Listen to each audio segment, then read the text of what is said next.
Rust had put bullets in 3 men without flinching, held his mother through her last breath without tears. So when they wheeled Prophet's coffin forward and cracked the lid, every patch in the room expected stone. They got it for exactly 7 seconds. Then his knees buckled, and a sound came out of him that brothers would speak about in lowered voices for years. Not quite a sob, more like something being ripped out by the root. A hatchet caught him by the elbow before he went all the way down. The club president's grip was iron, same as it had been 20 years ago when he'd handed Rust his bottom rocker and told him he'd finally earned a family worth dying for. "Easy, brother," Hatchet muttered. "Eyes on us." Rust barely heard him. His gaze stayed fixed on the coffin, on what lay inside. Not Prophet's body, that was there too, cleaned up nice as the mortuary could manage considering the exit wounds. Not the leather cut they'd folded and placed across his chest, colors facing up, one last ride into whatever came after. It was what they'd tucked into Prophet's folded hands. A photograph. Russ knew that photograph. He'd taken it himself 3 months back, the night his son Boone finally got voted in as a full prospect. The kid's face split in that wide-open grin, standing next to Prophet outside the clubhouse, Prophet's arms slung around his shoulders like he was already family. But that wasn't the photograph in the coffin. This one showed Boone too. Same jacket, same stupid, patchy beard he refused to shave. But he wasn't standing outside the clubhouse. He was sitting in a booth at some roadside diner Russ didn't recognize, leaning across the table to a man in a cheap gray suit. The man had a manila folder open between them, and even from the distance of the picture, even with the graininess of what had to be a surveillance shot, Rust could see what was inside that folder.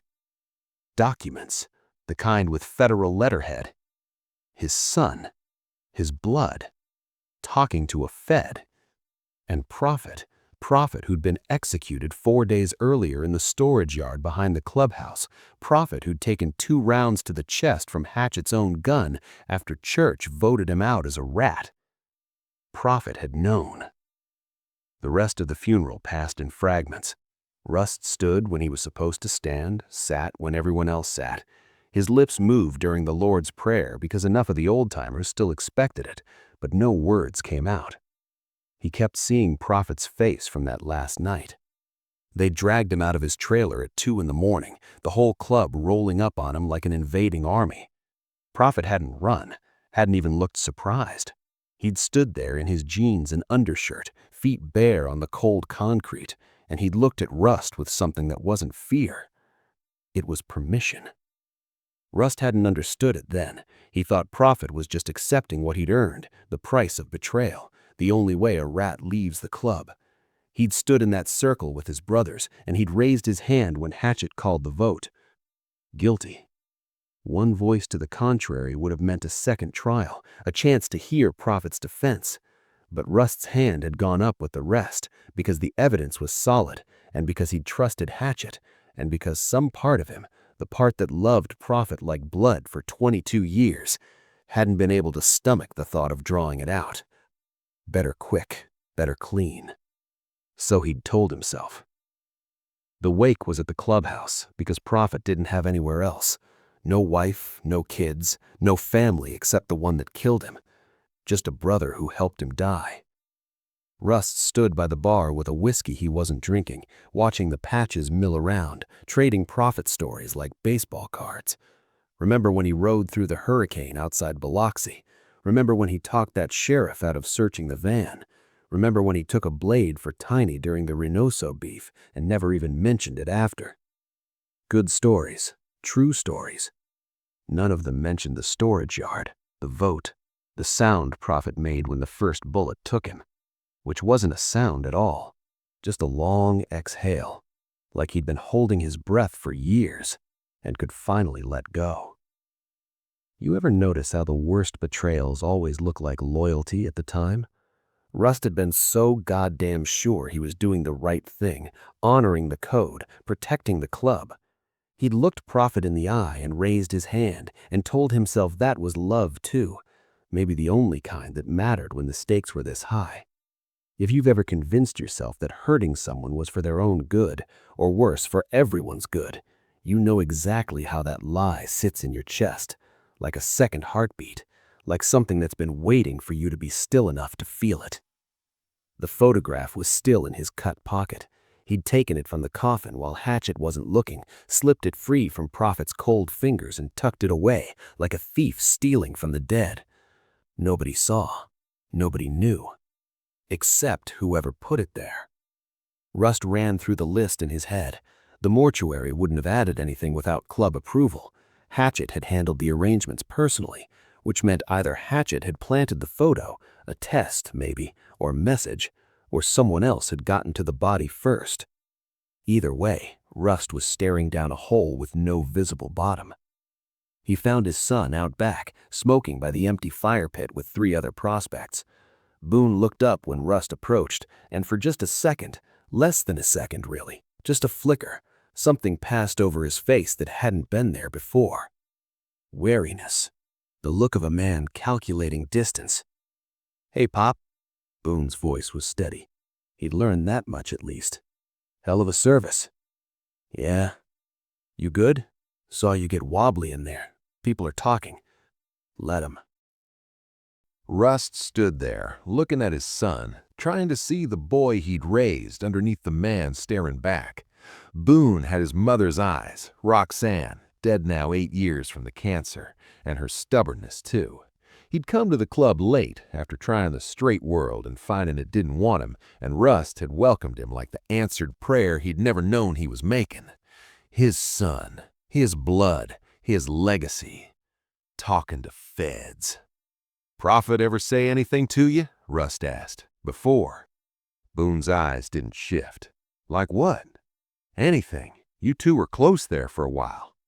"He showed me the ropes," Boone shrugged, but the motion was too controlled. "Same as he did for everyone." "Why?" Rust held his gaze for a long 3 count. His son didn't blink. "No reason," he said finally. "Just thinking about what we lost."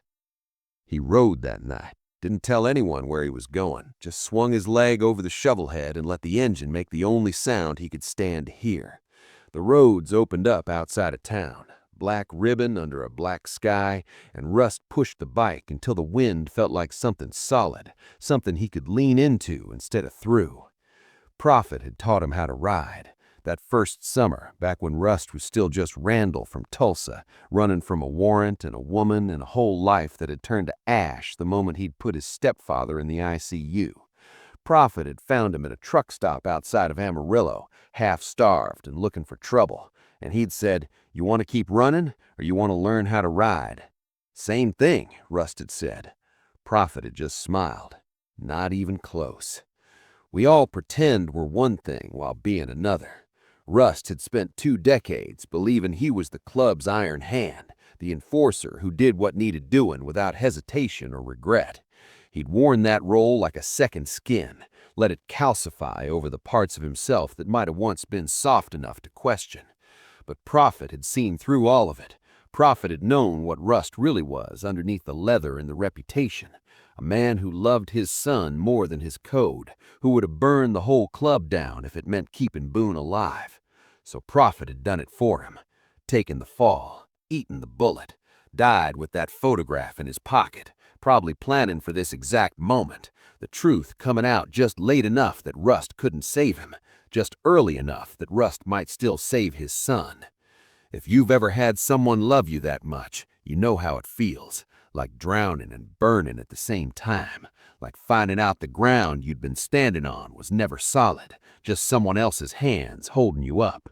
The diner in the photograph was called the Tall Pine. Rust found it an hour east, just off the interstate, the kind of place that served truckers and travelers and anyone who didn't want to be noticed. He parked the bike and sat in the lot for 10 minutes, watching the fluorescent lights flicker in the windows, building up to what came next. He didn't know what he was looking for. Proof? Confirmation? Maybe just a witness who could tell him he'd read the photograph wrong, that his son wasn't what Rust knew he was. The waitress inside was 60 if she was a day, with tired eyes and a name tag that said Merlene. She looked at Rust's cut, at the patches marking him as something dangerous, and she didn't flinch. "Coffee?" "Yeah." She poured without asking how he took it. Rust sat at the counter and waited until the other customers, 2 truckers and a woman with a crying baby, had paid enough attention to lose interest. "I'm looking for someone," he said. "Ain't we all?" Man in a gray suit. Would have been in here about 4 months back, meeting with a young guy, 23, patchy beard, leather jacket. Merlene's eyes flickered. "I don't remember faces. I'm not asking you to testify. Just need to know if it happened." She studied him for a long moment. Something in her expression shifted, not softening exactly, but recognizing. She'd seen men like him before, men who were looking for answers they didn't actually want to find. "Your boy?" Russ didn't answer. That was answer enough.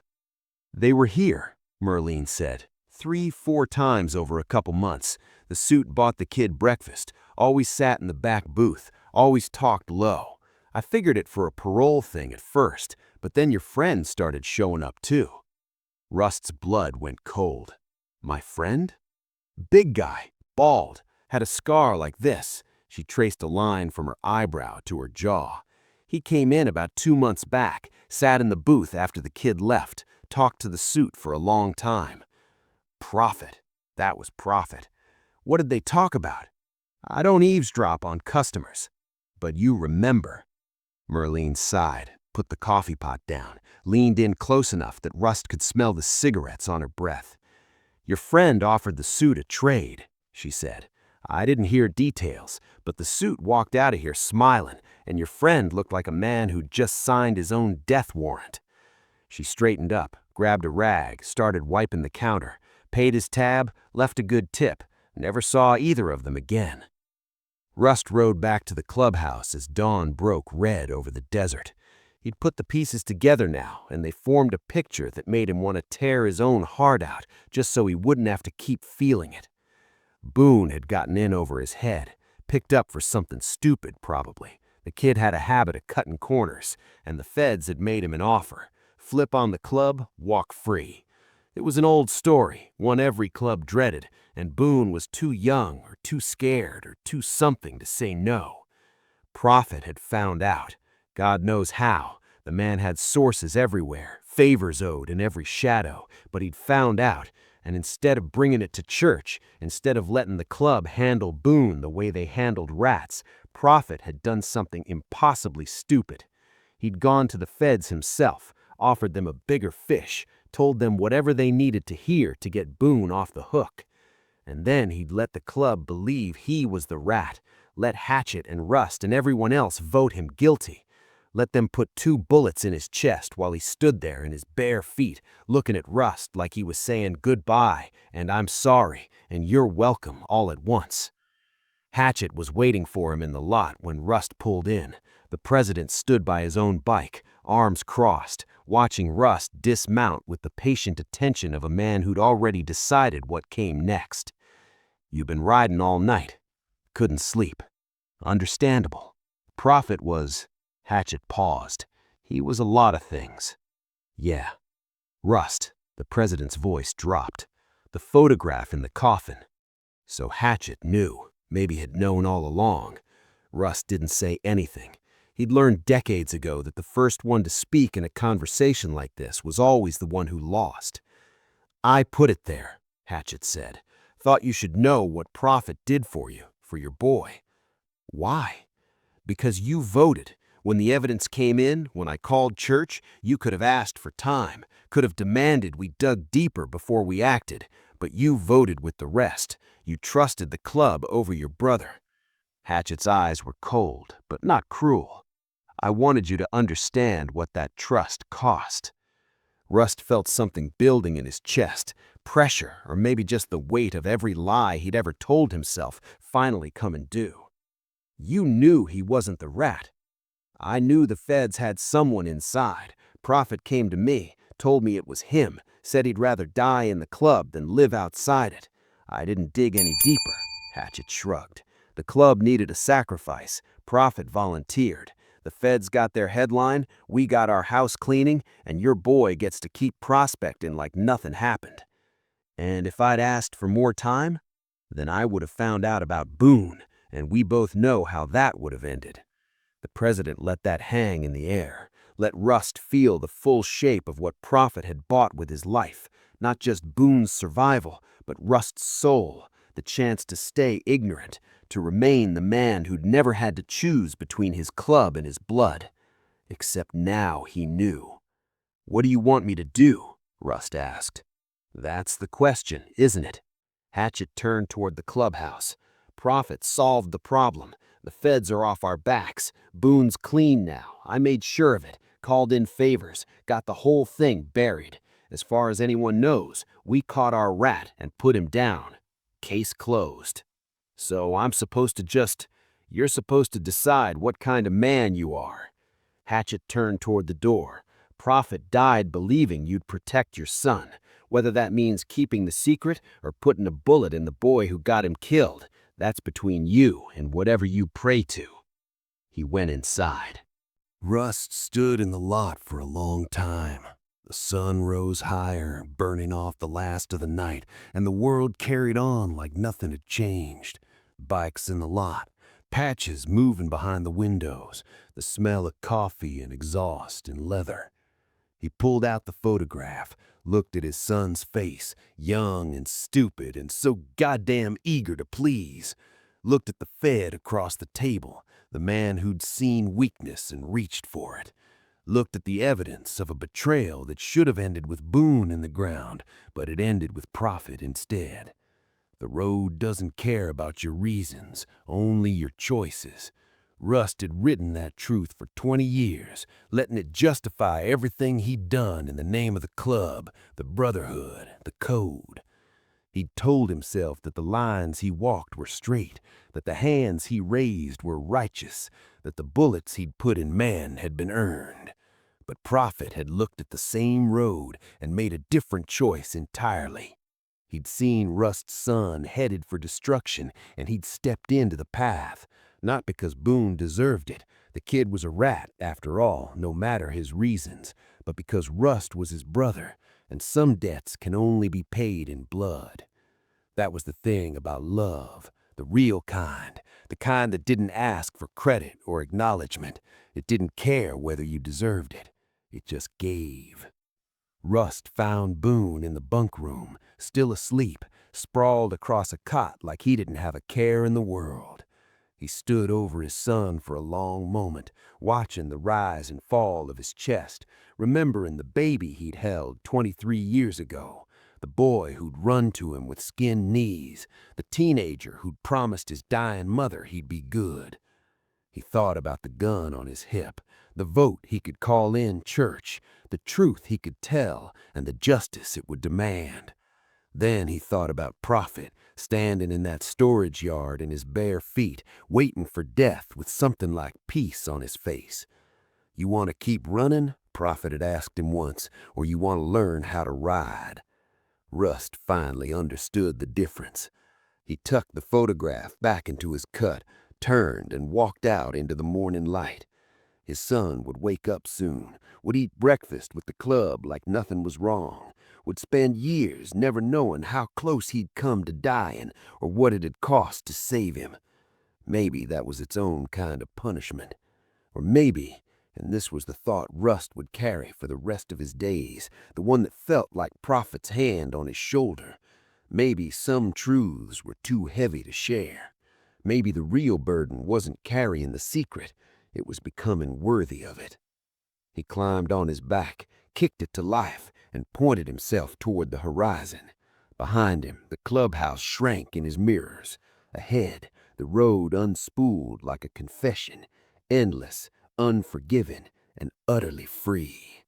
Some debts you pay with bullets, some you pay with silence, and some, the hardest ones, the ones that really mark you, you pay by learning how to live with what you know.